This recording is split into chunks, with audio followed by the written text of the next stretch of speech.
Salutare! Am aici o foarfecă de viță de vie, marca Duesini. Am mai prezentat-o și altă dată și o am de câțiva ani. Taie destul de bine, dar nu mai taie așa bine cum aș vrea eu. Mai am și o altă foarfecă, este un Felco. Aceasta Duesini este, cred, o copie oarecum după Felco 8, pentru că sunt aproape identice. Și am să arăt acum cum taie o foarfecă. Pe acest Felco l-am folosit destul de puțin, deci este oarecum ca nou. Deci taie hârtia aproape ca o foarfecă normală. Da? Așa trebuie să taie o foarfecă. Pe când aceasta taie hârtia la început și apoi o încalică. Deci doar pe partea de la bază mai taie, restul nu mai taie așa de bine. Și o strânge. Și așa se întâmplă și când tai cu ea la vie sau la pomi. Prinde aici între lame, prinde coaja de la lăstar și nu mai taie cum trebuie.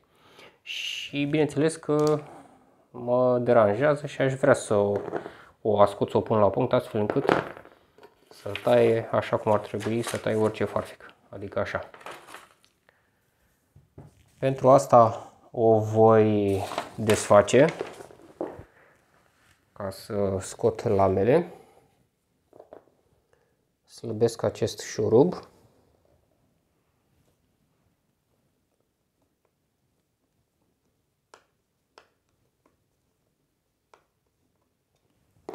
Astfel încât să putem desprinde această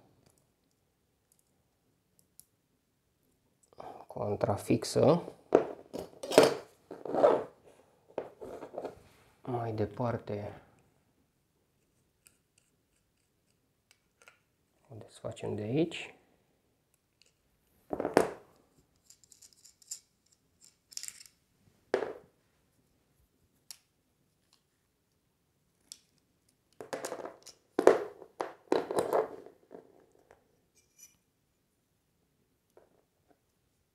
Și pe mine mă interesează să scot contralama și lama.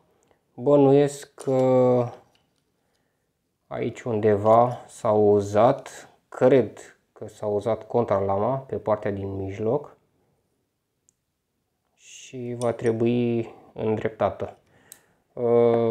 Această foarfecă eu am folosit-o mai mult la tăierea viței de vie cu conducere joasă și acolo au mai fost nevoie să tai și rădăcinile, adică și prin pământ, și probabil de asta s-a și uzat așa mai mult. Deci trebuie să o desfac complet.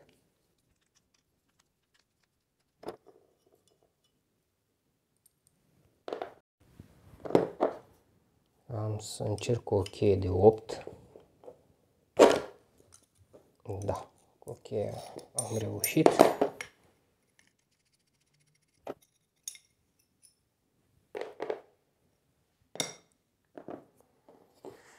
Și cel mai probabil aceasta nu mai este dreaptă. Să încerc să-mi dau seama. Trebuie să mă uit în lumină.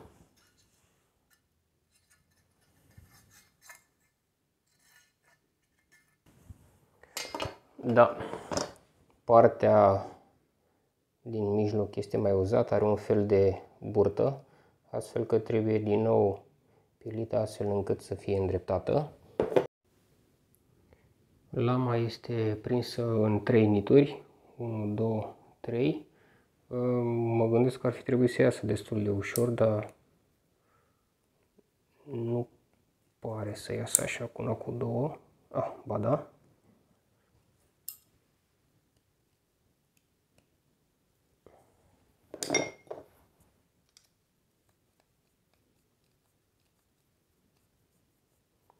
Trebuie să făcută ușor să nu se rupă aceste nituri.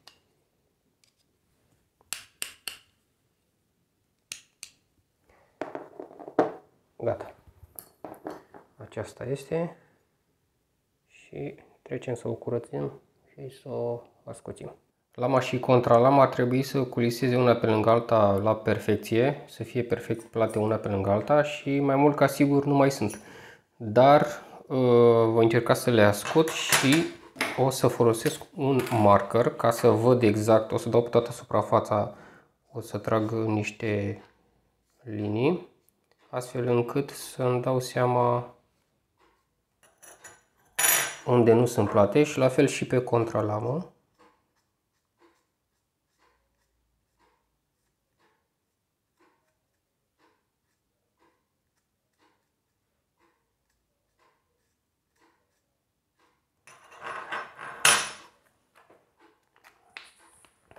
Am aici o piatră de ascuțit, o folosesc pentru cuțite, mă rog, granulație 1000 și 4000, cea de 1000 este mai mult decât suficient și o pun pur și simplu pe plat și o să o frec pe toată lungimea pietrei. După cum se vede, aceasta este aproape plată. Da, deci este cam totul în regulă, doar aici se mai vede puțin markerul. Deci nu cu lama avem o problemă. Aceasta nu este uzată neuniform. O să vedem și contralama.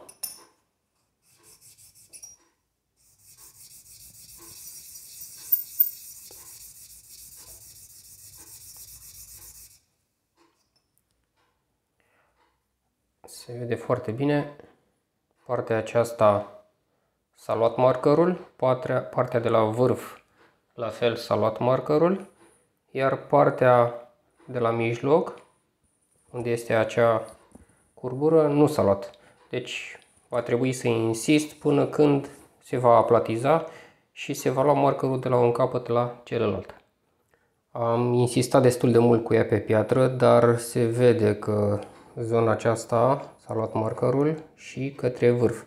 Toată această zonă nu s-a luat, așa că această piatră de granulație 1000 este prea fină pentru cât de mult este uzată și va trebui să folosesc o altă piatră. Am pus-o deja la înmuiat. Este o piatră de granulație 200, poate era mai potrivită una de 400, dar nu am. Așa că o să o folosesc întâi pe aceasta, să se ia mai repede și abia la final o să dau pe piatra de 1000. După ce am insistat cam o jumătate de oră pe piatra de granulație 200, cam așa arată contralama, și o să trec din nou pe piatra de granulație 1000. Înainte o să colorez cu markerul toată zona.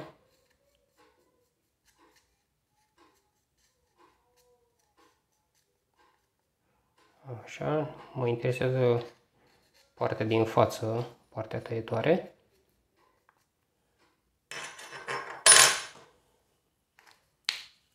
Și acum ideea este în felul următor. Piatra să fie umezită, pregătită și pur și simplu punem pe plat și cu mișcări de dute vino și chiar și circulare, astfel încât să folosim toată suprafața pietrei, să nu se uzeze neuniform. Trebuie să vedem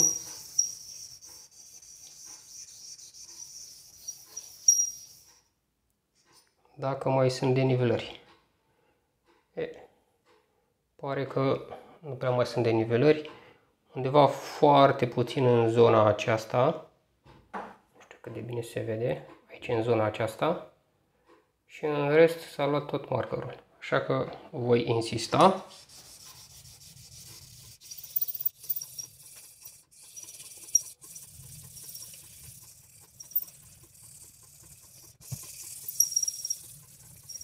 În acest moment este perfect plată contralama și o să fac același lucru și cu lama pe plat și la fel plimbată pe toată piatra.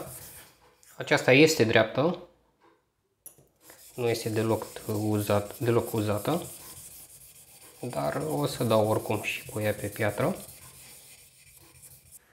Și după aproape o oră de muncă am asamblat foarfeca la loc.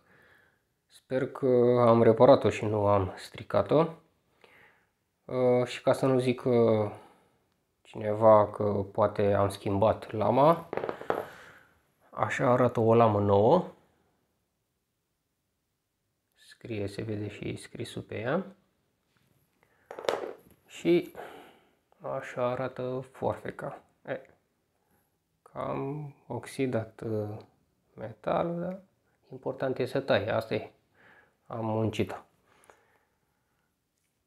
De auzit se aude în felul următor.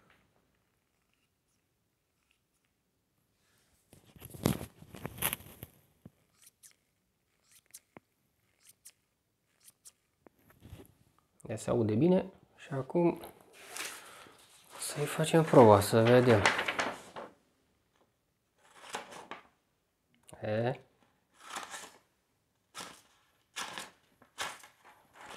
Altă viață față de cum tăia, că prindea hârtia.